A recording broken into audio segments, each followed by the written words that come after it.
Hello friends, Nifty analysis video में आप लोगों का स्वागत है। एंड इस वीडियो में हम 15 नवंबर के लिए एनालिसिस करेंगे।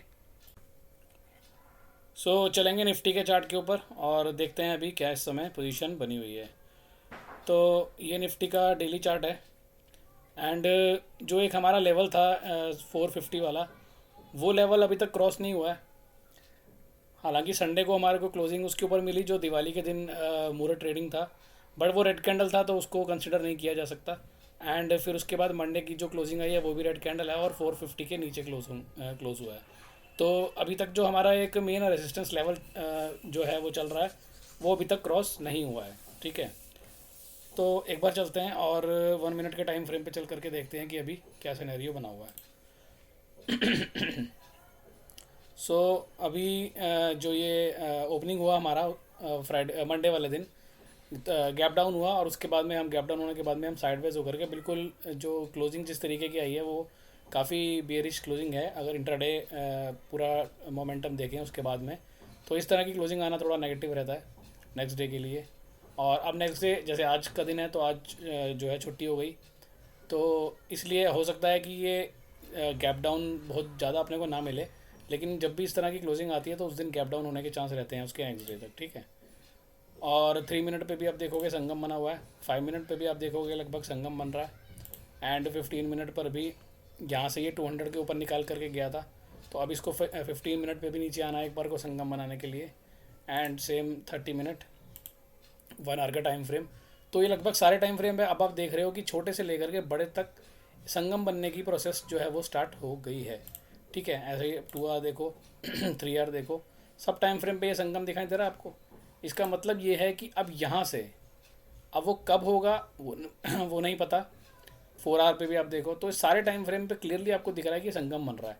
और अगर हम बहुत छोटे टाइम फ्रेम छोड़ भी दें, 1, 3, 5, 15 इसको छोड़ भी दें, तो भी 1 आवर, 3 आवर, 4 आवर, ये सारे जो टाइम फ्रेम होते हैं जब इन पे एक साथ संगम बनना स्टार्ट हो जाता है तो इसका मतलब ये होता है कि अब यहाँ से हमें आने वाले कुछ दिनों में कुछ दिन मार्केट साइडवेज या शांत रह सकती है, उसके बाद में एक नया ट्रेंड देखने को मिलेगा।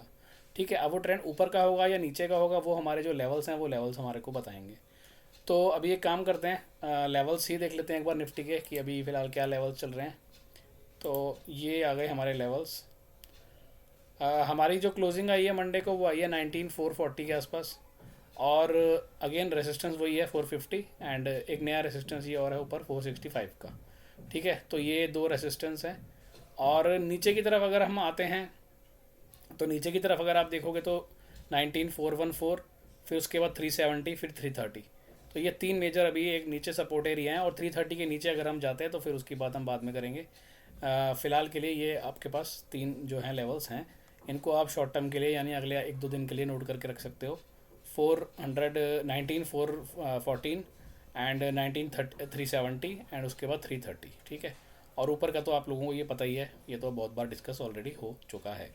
तो अगर हम 370 के नीचे फिसलते हैं या 330 के नीचे फिसलते हैं तो फिर उसके बाद के क्या लेवल रहेंगे उसकी बात हम तब कर लेंगे। अभी के लिए सिनेरियो निफ्टी में ये अपना बना हुआ है। ठीक है, और जैसा मैंने बता दिया कि जिस तरह से ये संगम बना रहा है सब टाइम फ्रेम पे, तो हो सकता है कुछ समय के लिए हम साइडवेज चले जाएं। और उसके बाद जब भी एक ट्रेंड, क्योंकि अभी जब मल्टीपल टाइम फ्रेम पे जब संगम बन रहा होता है तो उसके बाद अगर प्राइस ऊपर या नीचे कहीं भी ब्रेकआउट या ब्रेकडाउन करेगा तो ऑब्वियसली एक अच्छा ट्रेंड मिलेगा, क्योंकि सभी टाइम फ्रेम पे संगम है। तो 1 आवर की जो एवरेजेस हैं वो भी एक्सपैंड होंगी, 3 आवर की भी एक्सपैंड होंगी, 4 आवर की भी एक्सपैंड होंगी। तो जितना बड़ा टाइम फ्रेम पे संगम बनता है उसके बाद ट्रेंड भी उतना बड़ा ही मिलता है अपने को। तो कहीं ना कहीं इससे ये समझ में आ रहा है कि जब भी ये संगम फॉर्मेशन कंप्लीट होके प्राइस ब्रेकआउट या ब्रेकडाउन करेगा तो वहाँ से एक अच्छा ट्रेंड मिलेगा। लगभग जैसे अच्छा ट्रेंड मतलब 800,000 पॉइंट की बात कर रहा हूँ मैं। तो वो ट्रेंड ऊपर या नीचे की तरफ कहीं भी आपको देखने मिल सकता है आने वाले कुछ समय के बाद में। ठीक है, तो ये मोटा मोटा व्यू है इसका निफ्टी का, और ये लेवल्स मैंने आप लोगों को दिखा दिए। तो ये लेवल्स आप एक बार वापस से नोट करके रख सकते हो। ठीक है, 330 और 330 के बाद भी अगर एक ये लेवल है, ये वो तो वही लेवल है जहाँ से हम ब्रेकआउट करके गए थे 270 के लेवल को। तो ये सारे लेवल्स हैं, इनको आप नोट करके अभी रख सकते हो। ठीक है जी, तो ये निफ्टी का पूरा व्यू है। एंड कल के दिन भी एक्टिव जो है मैं नहीं रहूँगा। तो Tuesday, Wednesday, Thursday expiry day वाले दिन से वापस से एक्टिव होंगे। अभी 1-2 दिन से वैसे भी कुछ ज़्यादा काम नहीं किया है। तो थर्सडे वाले दिन से वापस एक्टिव होंगे, और अगर कुछ चेंजेस इसमें आ रहा होगा या मिड मार्केट में कुछ ऐसा अपडेट होगा तो वो अपन ग्रुप में वहाँ पर डिस्कस कर लेंगे। ठीक है जी, चलिए, okay, thank you, bye bye.